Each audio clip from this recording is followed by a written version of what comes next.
Memory, Sorrow, and Thorn is not the only series of books that George R.R. Martin acknowledges served as inspiration for A Song of Ice and Fire. A series of 7 historical fiction novels provided Martin with several ideas that he would incorporate into his main series. And if you've read the last book in that series, Jon Snow's ending on the show, where he found himself imprisoned and exiled, may not have been so surprising. Here's why. The Accursed Kings is the name of a series written by French novelist Maurice Druon. Published between the years 1955 through 1977, the novels follow the reigns of the last 5 Capetian kings and the first 2 kings of the House of Valois. The novels are filled to the brim with the political intrigue, royal scandals, and shocking deaths that fans of A Song of Ice and Fire have become quite familiar with. Martin has expressed great appreciation for the series. He has even written the foreword of each of the 7 novels.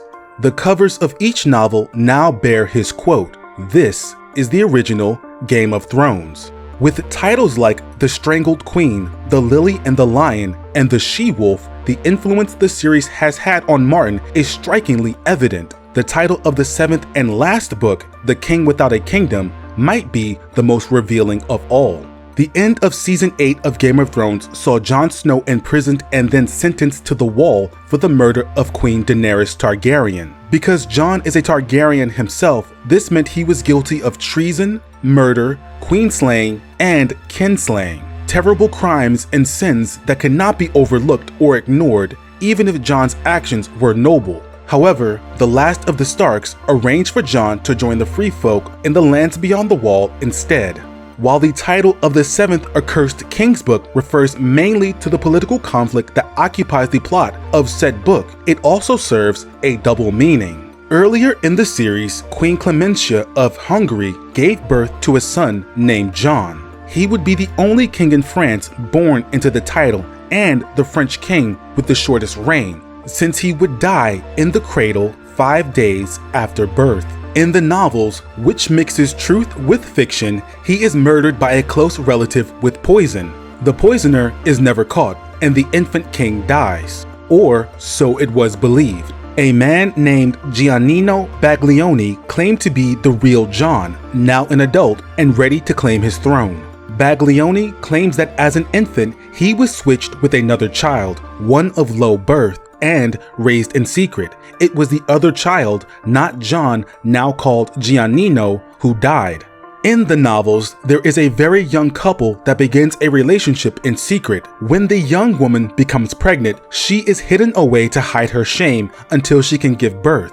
After she produces a male child, she is included in the plot to switch her infant son with the infant prince.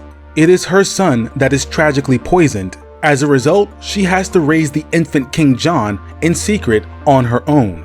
When Jon Snow learned of his true identity, he had no desire to sit the Iron Throne. When Giannino Baglioni learned of his true identity, however, he wanted what was his by rights. Giannino Baglioni traveled throughout Europe attempting to find support for his claim. The Hungarian king believed him, but the Pope refused to grant him audience. Ultimately, Giannino Baglioni was captured and imprisoned in Naples, where he died an imprisoned pretender. Elements of this tale are reminiscent of Jon Snow's story as well as young Griff's. It's Baglioni's discovery of his true identity at the very end of the series which interests me the most.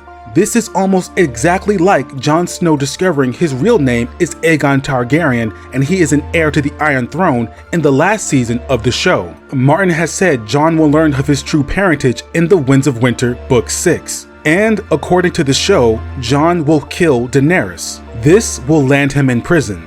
Prison is where Giannino Baglioni, his real name John, met his end.